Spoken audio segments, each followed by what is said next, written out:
നമസ്കാരം. ആനകളെ അളവുകൊണ്ടും നിലവുകൊണ്ടും മാത്രം അളക്കുകയും ഇഷ്ടപ്പെടുകയും ചെയ്യുന്ന ഒരു പ്രവണതയാണ് അടുത്തിടെയായി കണ്ടുവരുന്നത്. ഇതാണോ യഥാർത്ഥ ആനപ്രേമം? എല്ലാ ആനകളെയും ഒരുപോലെ കണക്കാക്കി സ്നേഹിക്കുകയും ഇഷ്ടപ്പെടുകയുമല്ലേ വേണ്ടത് എന്ന ചോദ്യത്തോടെ ഇന്നത്തെ ആനപ്പെരുമയുടെ അരങ്ങിന് ഇവിടെ തിരശീല ഉയരുകയാണ്. ആനകളുടെ വലിപ്പച്ചെറുപ്പം സൂര്യവുഡ് ആനപ്പെരുമ നോക്കാറില്ല.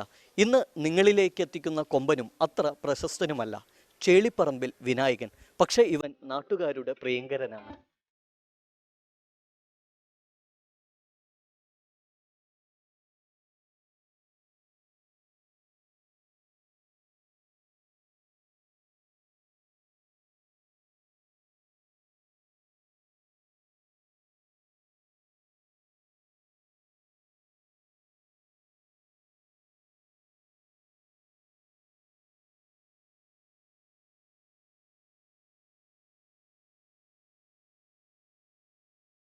സൂപ്പർ സ്റ്റാറുകളായ കൊമ്പന്മാർക്ക് പിറകെ പായുകയും അവരെ ആരാധിക്കുകയും വാനോളം പുകഴ്ത്തുകയും ചെയ്യുന്ന ആനക്കേരളത്തിൽ താരപരിവേഷമോ ഫാൻസുകളോ ഇല്ലാത്ത ഒട്ടേറെ ഗജഗണങ്ങളുമുണ്ട്. ഒന്നുകിൽ തങ്ങളുടെ കയ്യിലുള്ള ചട്ടമ്പിത്തരം കൊണ്ടോ അതുമല്ലെങ്കിൽ അറിയാതെ ചെയ്തുപോയ ഒരു കയ്യബദ്ധത്തിൻ്റെ പേരിലോ ഉത്സവപ്പറമ്പുകളിൽ നിന്ന് മാറ്റി നിർത്തപ്പെട്ട, ചിലപ്പോൾ പുറം ലോകം പോലും നിഷേധിക്കപ്പെട്ട ആനകളും നമുക്കിടയിലുണ്ട്. മറ്റു കൂട്ടരാകട്ടെ ഇത്തിരി ഉയരവും സൗന്ദര്യവും കുറഞ്ഞു പോയതിൻ്റെ പേരിൽ ആർക്കും വേണ്ടാത്ത മട്ടിൽ ആരാലും ശ്രദ്ധിക്കപ്പെടാതെ കെട്ടും തെറിയിൽ തന്നെ ജീവിതം ഹോമിക്കാൻ വിധിക്കപ്പെട്ട കാഴ്ചയും നമുക്കന്യമല്ല. അഴകളവുകളുടെ പൂർണ്ണത ഇല്ലാത്തതിൻ്റെ പേരിൽ ഒരു പക്ഷേ അവഗണിക്കപ്പെട്ടു പോയവരുടെ കൂട്ടത്തിലാണ് ഇന്നത്തെ ആനപ്പെരുമയിലെ താരമായ ചേളിപ്പറമ്പിൽ വിനായകൻ.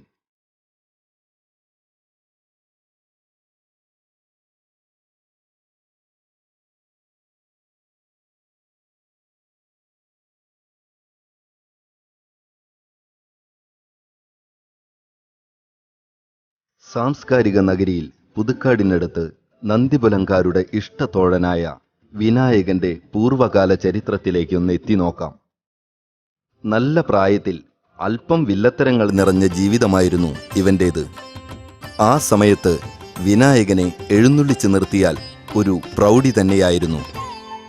ഉള്ള ഉയരം വെച്ച് തരക്കേടില്ലാത്ത നിലവും നിൽക്കുമായിരുന്നു. അന്നിവൻ്റെ പേര് മാസ്റ്റർ അശോകൻ എന്നായിരുന്നു. പക്ഷേ പ്രായത്തിൻ്റെതായ പക്വതക്കുറവ് കൊണ്ടാണോ എന്നറിയില്ല, എഴുന്നള്ളിപ്പിനായി നെറ്റിപ്പട്ടം കെട്ടിക്കഴിഞ്ഞാൽ പിന്നെ പിണങ്ങി ഒരു മൂലയ്ക്ക് പോയങ്ങ് നിൽക്കും. ഇത് ഒരു ശീലമായി തുടർന്നതോടെ ഉത്സവപ്പറമ്പുകളിൽ വിലക്കേർപ്പെട്ട ഭൂതകാലമുണ്ടായിരുന്നു വിനായകന്. ഇരുണ്ട ആ കാലഘട്ടം ഓർത്തെടുക്കാൻ ഇന്ന് വിനായകനും ആഗ്രഹിക്കുന്നുണ്ടാകില്ല. ആയ കാലത്തെ പോക്രിത്തരങ്ങൾക്കിടെ ചോരമണക്കുന്ന കഥകളുമുണ്ട് അന്നത്തെ ഈ വില്ലന്റെ പേരിൽ. പക്വതക്കുറവ് കൊണ്ട് പറ്റിയ ആ കയ്യബദ്ധങ്ങളെ ഓർത്ത് ഇന്ന് വിനായകൻ പശ്ചാത്തപിക്കുന്നുണ്ടാകാം. ഒരു പ്രായശ്ചിത്തം കണക്കെ ഇവൻ ഇന്ന് മൗനം പാലിച്ച് ശാന്ത സ്വഭാവിയായി നിലകൊള്ളുകയാണ്. മാസ്റ്റർ അശോകൻ എന്ന ഇവന്റെ പഴയ പേര് കേട്ടാൽ ഇപ്പോഴും നടുങ്ങുന്ന കുറേ പേരുണ്ട്. അന്നത്തെ ഗജപോക്കിരി ഇന്ന് ശാന്ത സ്വഭാവിയായത് വിശ്വസിക്കാനാകാത്തവരുമുണ്ട് ഈ കൂട്ടത്തിൽ.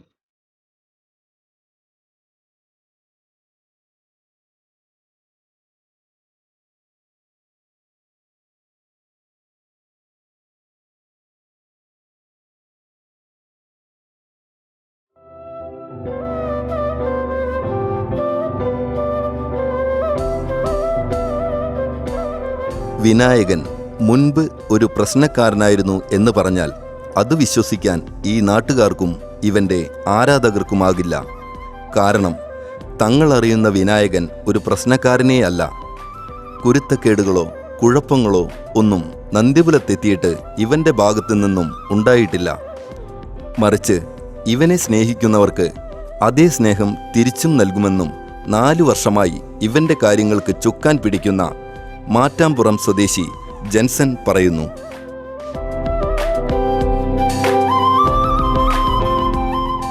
വിനായകൻ പെട്ടെന്ന് എല്ലാവരോടും ഇണങ്ങുന്ന പ്രകൃതക്കാരനാണോ? ഇങ്ങനെയാണ് തോന്നിയത്? അങ്ങനെ കുഴപ്പമൊന്നുമില്ല.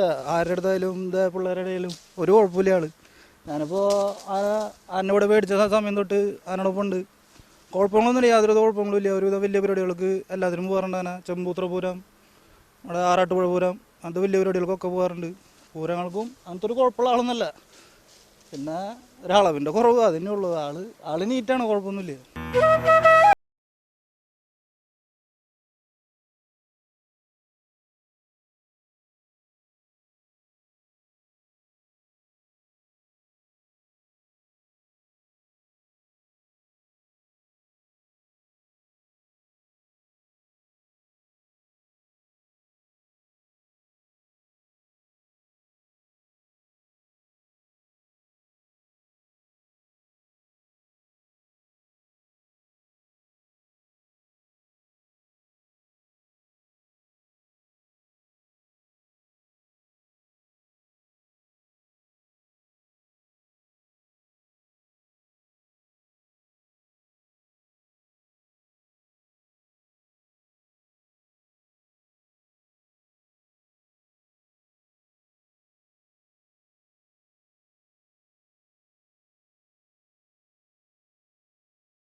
ശേഷം തൻ്റെ മനസാക്ഷി സൂക്ഷിപ്പുകാരനായി ഒരാളെയും വിനായകന് കിട്ടിയിട്ടുണ്ട്.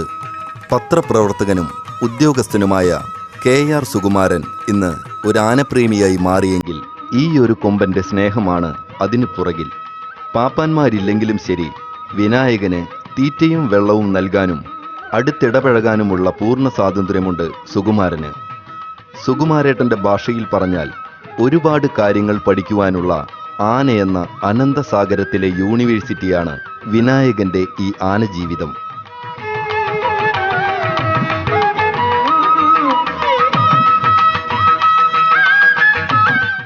വിനായകൻ നാട്ടുകാരോടൊക്കെ എങ്ങനെയാണ്? വിനായകൻ നാട്ടുകാരുടെ കണ്ണിലുണ്ടിയാണ്. അദ്ദേഹത്തിന് ഇപ്പോൾ മുതലാളിയും പാപ്പാനൊന്നും ഇല്ലെങ്കിലും ഇവനെ നാട്ടുകാരാണ് കൊണ്ടു നടന്നതൊക്കെ. ഞാൻ തന്നെയാണ് ഒരു ദിവസം കയറിട്ടണ ആനയെ കൊണ്ടുപോയി. അന്ന് പാപ്പാനുണ്ടായില്ല. ശാന്ത സ്വഭാവിക. നാളെ അത്ര ശാന്തനല്ല. അവനെ പഠിപ്പിക്കാൻ തുടങ്ങി അവൻ ഇങ്ങോട്ട് പഠിപ്പിക്കും. എന്നാൽ ഇവനൊരു യൂണിവേഴ്സിറ്റിയാണ് ശരിക്കും കേരളത്തിലെ. ഇവൻ എല്ലാവരോടും നല്ല രീതിയിൽ, ഇവന് കയറും വേണ്ട, ഒന്നും വേണ്ട. അവിടെ പശുക്കളെ പോലെ തന്നെ ഇവൻ നമ്മുടെ പറമ്പിലൊക്കെ നിന്നുള്ളൂ. അവൻ ഇങ്ങനെ ഒരു ആനേനെ ഞാൻ ജീവിതത്തിൽ ആദ്യമായിട്ടാണ് കാണുന്നത്. ആനേനൊക്കെ എനിക്കിഷ്ടമാണ്, ആനയെക്കുറിച്ചൊക്കെ എഴുതിയിട്ടുണ്ട്, വായിച്ചിട്ടുണ്ട്. പക്ഷേ ഈ ആന മനസ്സിലടുത്ത് വന്നപ്പോൾ ജസ്റ്റിനും ജോസേട്ടനെ കൊണ്ടുവന്നപ്പോൾ നമ്മുടെ അടുത്താണ് ആന കൊണ്ടുവന്നത്. അപ്പോൾ ഒരു ദിവസം പാപ്പാൻ എത്താണ്ട് വന്നപ്പോൾ വെള്ളം കുടിക്കാണ്ടായില്ല. അപ്പോൾ എനിക്ക് വിഷമമായി. ആനയ്ക്ക് വെള്ളം കുടിക്കേണ്ട സമയം കഴിഞ്ഞു. മൊബൈലിൻ്റെ ടോർച്ച് ഇങ്ങനെ വെച്ചിട്ടാണ് ആനയ്ക്ക് വെള്ളം കൊടുത്തത്. പിന്നെ എനിക്ക് ധൈര്യമായി. പിന്നെ ആന നമ്മളോട് കൂടുതൽ ഇണങ്ങി. പിന്നെ അത്യാവശ്യം പട്ടിക്ക് ഇട്ട് കൊടുത്തു, വെള്ളം കൊടുത്തു. പിന്നെ ആന നമ്മുടെ കസ്റ്റഡിയിലായി. ഇത്രയും നല്ല ഒരു ആനേനെ ഞാൻ ജീവിതത്തിൽ നിന്നല്ല കേരളത്തിലൊരു സ്ഥലത്തും കണ്ടിട്ടില്ല. ഈ ആനേനെ പക്ഷേ മനസ്സിലാക്കിയിട്ടില്ല ആരും ഈ ആനയെക്കുറിച്ച് എന്തോ. ഒരുപാട് ആനക്കഥകൾ വായിച്ചിട്ടുണ്ട്, ആനയെക്കുറിച്ച് നമ്മൾ നാട്ടിൻപുറങ്ങളിൽ അറിഞ്ഞിട്ടുണ്ട്. പക്ഷേ ഇത് ചെളിപ്പറമ്പിൽ വിനായകൻ ഒരു നാട്ടുകാരുടെ ഹൃദയത്തിനുണ്ടി ഒരു ഉണ്ണി തന്നെയാണ്. ഇന്നും ഈ ആനയെ കൊണ്ട് നിങ്ങൾക്ക് സംശയം ഉണ്ടെങ്കിൽ അതൊന്ന് ചെക്ക് ചെയ്യാം. സ്വന്തം നിങ്ങൾക്ക് ധൈര്യം ഉണ്ടെങ്കിൽ ആനയ്ക്ക് ഒരു കുഴപ്പമില്ല. നിങ്ങൾ ആനയെ പേടിപ്പിക്കാണ്ടിരുന്നാൽ മതി. ചേളിപ്പറമ്പിൽ വിനായകനോട് നാട്ടുകാർക്കുള്ള സ്നേഹം ഇപ്പോൾ മനസ്സിലായില്ലേ? ഈ വാക്കുകളിൽ നിന്ന് തന്നെ അത് വ്യക്തമാണ്. നാട്ടുകാരുടെ അരുമയായ ഈ കരുവീരിനെ കുറിച്ചുള്ള വിശേഷങ്ങളും കാഴ്ചകളും നമ്മൾക്ക് തുടരാം ഒരു ചെറിയ ഇടവേളയ്ക്ക് ശേഷം.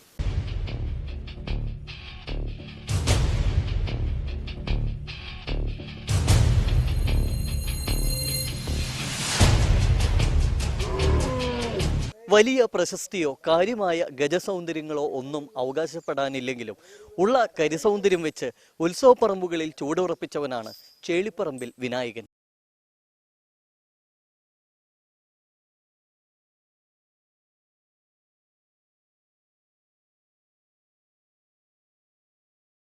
ലക്ഷണ തികവുകളെല്ലാം ഒത്തിണങ്ങിയ ഒരു ആനപ്പിറപ്പാണെന്നൊന്നും ചേളിപ്പറമ്പിൽ വിനായകനെ വിശേഷിപ്പിക്കാനാകില്ലെങ്കിലും ഇവനും നമ്മുടെ സഹ്യന്റെ പുത്രനാണ്.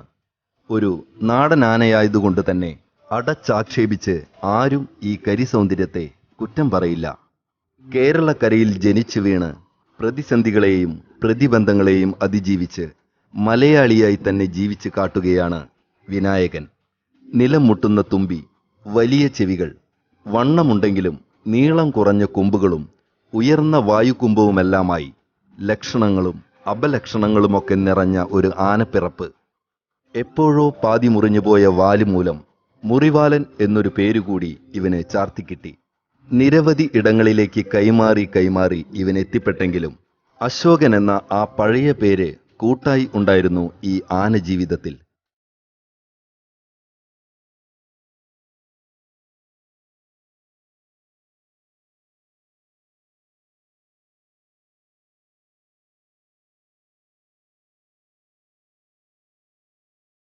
ഗുരുജിയിൽ ഗണപതിയായി നിൽക്കുന്ന കാലഘട്ടത്തിലായിരുന്നു നന്ദിപുലം സ്വദേശി ജസ്റ്റിൻ എന്ന ആനപ്രേമി ഒരാനയ്ക്കായുള്ള തെരച്ചിൽ ആരംഭിക്കുന്നത്.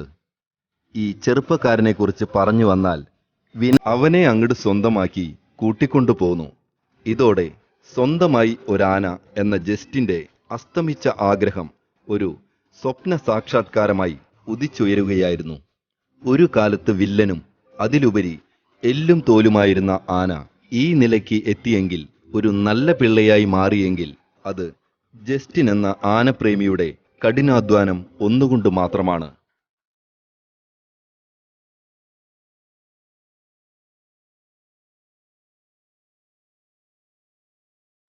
ഒരു പശുവിനെ വളർത്തുന്ന ലാഘവത്തോടെ ആനയെ വളർത്താനാകില്ല.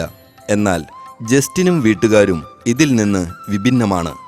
ആടിനെയും പശുവിനെയുമെല്ലാം എങ്ങനെ വളർത്തുന്നുവോ അതുപോലെയാണ് ഈ വീട്ടുകാരും ആനയെ വളർത്തുന്നത്. തുടക്കത്തിൽ ആനയെ വളർത്തുന്നത് എതിർത്ത വീട്ടുകാർ ഇന്ന് തികഞ്ഞ ആനപ്രേമികളാണ്. പാപ്പാന്മാർ വേണമെന്നില്ല. ഉടമയായ ജസ്റ്റിൻ തന്നെ വിനായകനെ അഴിച്ചുകെട്ടുകയും കുളിപ്പിക്കുകയും മറ്റു കാര്യങ്ങളൊക്കെ നിർവഹിക്കുകയും ചെയ്യാറുണ്ട്. പാപ്പാന്മാരുടെ അഭാവത്തിൽ ഉത്സവങ്ങളിൽ വരെ കൊണ്ടുപോയി ജസ്റ്റിൻ തന്നെ വിനായകനെ എഴുന്നള്ളിച്ച് നിർത്തിയിട്ടുമുണ്ട്.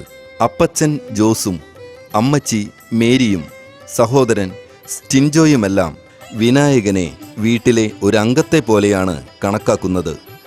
ഭക്ഷണം നൽകുന്നതും ഇവന്റെ കാര്യങ്ങൾ നോക്കുന്നതുമെല്ലാം ഈ വീട്ടുകാർ തന്നെയാണ്.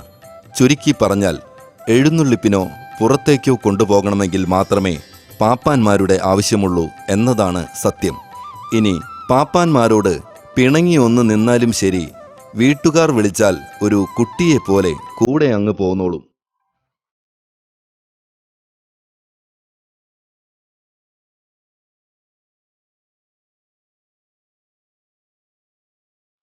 എത്ര വർഷമായി ഇവനെ സ്വന്തമാക്കിയിട്ട്? 3 കൊല്ലമായി ആനനെ സ്വന്തമാക്കിയിട്ട്.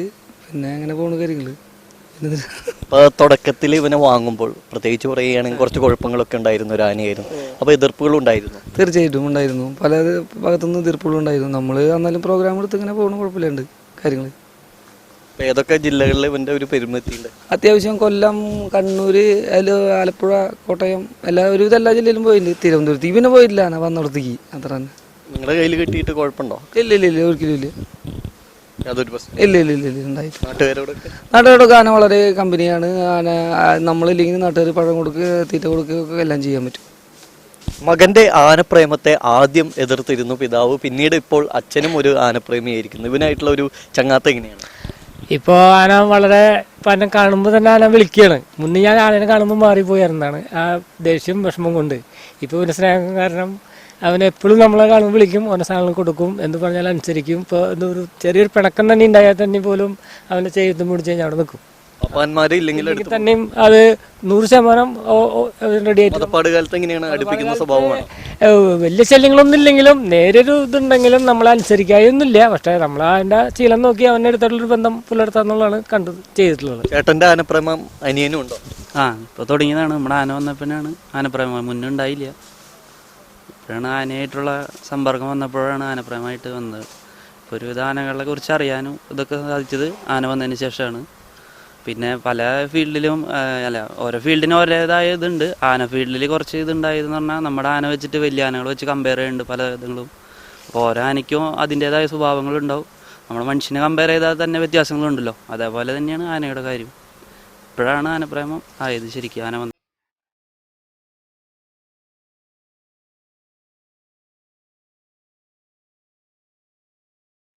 ഏവരുടെയും പേടി സ്വപ്നമായിരുന്ന പഴയ അശോകൻ ശൗര്യം വെടിഞ്ഞ് ശാന്തനായത് ഒരു പക്ഷേ 40 കഴിഞ്ഞ ഒരു മധ്യവയസ്കനായതുകൊണ്ടായിരിക്കാം. 257 സെന്റിമീറ്ററാണ് ഇവന്റെ ഉയരം. ഇപ്പോഴും വിനായകൻ ഒന്ന് നിലയുറപ്പിച്ചാൽ ആ നിലവ് ആരെയും ആകർഷിക്കുന്നതാണ്.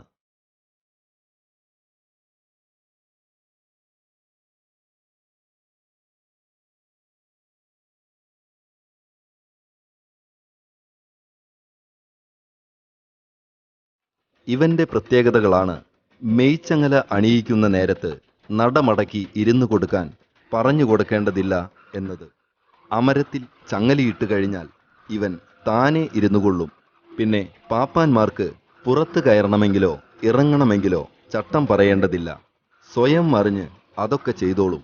ചേർപ്പ് സ്വദേശി സുധീഷ് ഒന്നാമനും സബിൻ നന്ദിപുലം രണ്ടാം പാപ്പാനുമാണ്. എത്ര വഴക്കും പ്രശ്നങ്ങളുമുള്ള ആളുകളായാലും ശരി,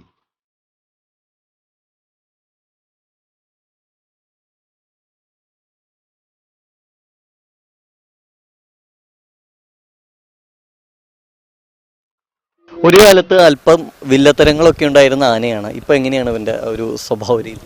ഇപ്പോൾ സ്വഭാവ രീതി എന്ന് പറഞ്ഞാൽ വളരെ മാറ്റമുണ്ട്. കുഴപ്പമൊന്നുമില്ല.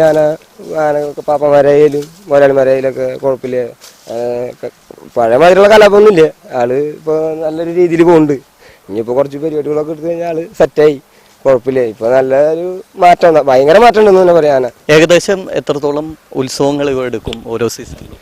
ഇപ്പോൾ ഉത്സവം ആറട്ടുപുഴ പൂരം, അങ്ങനെ കൊല്ലം, എറണാകുളം അങ്ങനെയുള്ള ജില്ലകളിലൊക്കെ ഒരാൾ പൂരം ഒരുപാട് പൂരങ്ങൾ എടുത്തിട്ടുണ്ട്. അതിനൊന്നും കുഴപ്പമില്ല. ആള് പൂരമൊക്കെ എടുത്തോളും നല്ലോണം. അതിന് കലാപമൊന്നുമില്ല. ആള് തലകെട്ട് വെച്ച് കൊടുത്താൽ മതി, ആള് നിന്നെടുത്തോളും. ആൾക്ക് വേറെ കുഴപ്പമൊന്നുമില്ല. ആരെങ്കിലും ഒരാൾ അടുത്തുണ്ടാവണം എന്നുള്ളൂ, കുഴപ്പമൊന്നുമില്ല. കുട്ടിപ്പാപ്പാൻ ഈ ഒരു രംഗത്തേക്ക് വന്നത് ഈ ആനപ്രേമത്തിന്റെ പുറത്താണോ? തീർച്ചയായും. കാരണം പണ്ട് തൊട്ട് എനിക്ക് ആനകളോട് ഭയങ്കര ഇഷ്ടമാണ്. അപ്പോൾ ആനപ്പുറത്ത് കയറണം എന്നുള്ള ആഗ്രഹമായിട്ടാണ് ഞാൻ ഈ ഫീൽഡിലേക്ക് വരുന്നത്. അങ്ങനെ ലാസ്റ്റ് നമ്മൾ ആനയോടുള്ള സ്നേഹം കൂടുതൽ കാരണം ഇങ്ങനെ എത്തിപ്പെട്ടു. അപ്പോൾ ഇവനോട് എങ്ങനെയാണ്? നല്ല ആനയാണ്, നല്ല ഇണക്കുണ്ട്. അത് മാത്രമല്ല നാട്ടുകാർക്ക് വരെ പ്രിയപ്പെട്ട ആനയാണ്. അങ്ങനെ എന്താ പറയുക, മൊത്തത്തിൽ ശാന്തശീലനാണ്. എത്ര വഴക്കും പ്രശ്നങ്ങളുമുള്ള ആളുകളായാലും ശരി, ആവോളം സ്നേഹവും നല്ല പരിചരണവും ലഭിച്ചാൽ മര്യാദാരാമന്മാരായി മാറുന്ന കാഴ്ച നാം കണ്ടിട്ടില്ലേ? വിനായകന്റെ ആനജീവിതവും അത്തരത്തിലുള്ളതാണ്. ഒപ്പം ജസ്റ്റിനെ പോലുള്ള ആന ഉടമകളും നല്ല പാപ്പാന്മാരും ആനകളെ നന്നാക്കുന്നതിൽ പങ്കുവഹിക്കുന്നവരാണ്. ആനകളെ നന്നായി സ്നേഹിക്കാനും സംരക്ഷിക്കാനും പഠിച്ചാൽ ചട്ടമ്പികളായ ഗജകില്ലാടികളെ പോലും ഒരു പരിധിവരെ നന്നാക്കാൻ പറ്റുമെന്നുറപ്പാണ്. അതിന് നിരവധി ഉദാഹരണങ്ങളും നമുക്ക് മുന്നിലുണ്ട്. ഇതിനായി നമ്മളെല്ലാവരും കൂട്ടായി പരിശ്രമിക്കുകയല്ലേ വേണ്ടതെന്ന ചോദ്യം നിങ്ങൾക്ക് മുന്നിൽ വെച്ചുകൊണ്ടും ആനകളെ നന്നായി തന്നെ പരിപാലിക്കുന്ന ആനക്കേരളത്തിൽ ചില ആനപീഡനങ്ങൾ കണ്ടുവരുന്ന ഈ കാലഘട്ടത്തിൽ ഇത്തരത്തിലുള്ള പ്രവണത നല്ലതാണോ എന്ന് ചോദിച്ചുകൊണ്ടും ഇന്നത്തെ ആനപ്പെരുമയ്ക്ക് തിരശ്ശീലയിടുകയാണ്. പ്രശസ്തിയും അഴകും ഉയരവും മാത്രമുള്ള ആനകൾക്ക് പിന്നാലെ പായുകയും അവരെ ആരാധിക്കുകയും ചെയ്യുന്ന ആനപ്രേമികളോട് ഒന്നേ പറയാനുള്ളൂ: ചേളിപ്പറമ്പിൽ വിനായകനെ പോലുള്ള ആനകളുമുണ്ട് ആന കേരളത്തിൽ. മനുഷ്യരെ പോലെ തന്നെ മൃഗങ്ങളിലുമുണ്ടല്ലോ ഏറ്റക്കുറച്ചിലുകൾ. വിനായകനെ പോലെയുള്ള കരിവീരന്മാരെ നാം തിരിച്ചറിയാതെ പോകരുത്. ഇവരെയും സ്നേഹിക്കണം, ആരാധിക്കണം. ഇതോടെ സൂര്യവുഡ് ആനപ്പെരുമയുടെ ഒരു അധ്യായത്തിന് തിരശ്ശീല വീഴുകയാണ്. വീണ്ടും കാണാം അടുത്ത അധ്യായത്തിൽ. നന്ദി, നമസ്കാരം, ഗുഡ് ബൈ.